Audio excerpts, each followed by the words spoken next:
लुकमान हकीम, उनके नाम पर कुरान मजीद की पूरी सूरत है। हजरत लुकमान हकीम अलैहिर्रहमा आप अपने बेटे को नसीहत कर रहे थे, कहने लगे बेटा को मुश्किल आए तो घबराना नहीं, कोई मुश्किल आए तो करे बेटों को समझ आ जाए कि मुश्किल आए तो, समझ आ रही है बात की, मुश्किल आए तो। और क्या खूबसूरत जुमले, बेटे को बिठा के कहते हैं बेटा छोटी मुश्किल आएगी तो अल्लाह बड़ी मुश्किलात आसान कर देगा। समझो छोटी मुश्किलात आई तो अल्लाह ने बड़ी मुश्किलें उसने आसान कर दी।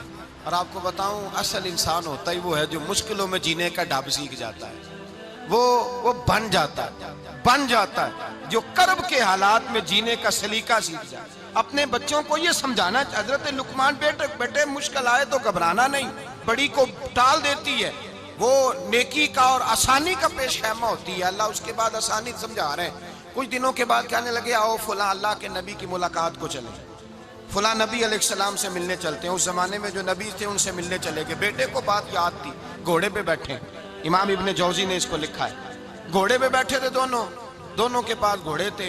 अब रास्ता बहुत ज्यादा था, खाना साथ ले लिया, पानी साथ ले लिया, रास्ता लंबा था, सहरा का इलाका था।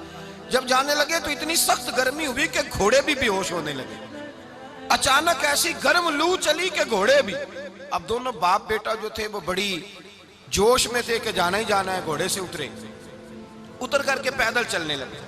अब पैदल चलते चलते जरा आगे गए तो गर्मी में जितना बंदा पैदल चलता है उतना प्यास भी ज्यादा लगती है, तो पानी पीते रहे, खाना खाते रहे, खाना पानी भी खत्म हो गया। थोड़ा आगे चले ना, इस कदर तकलीफ बढ़ी कि हजरत जनाबे लुकमान के बेटे के पैर के अंदर एक हड्डी पेवस्त हो गई। इतनी बड़ी हड्डी थी वो अंदर ही चली गई, पैर खून के फवारे गिरने लगे, बेटा बेहोश हो गया। हजरत लुकमान उसके सराहने बैठे तो बेटा था ना, आंखों में आंसू आ गए।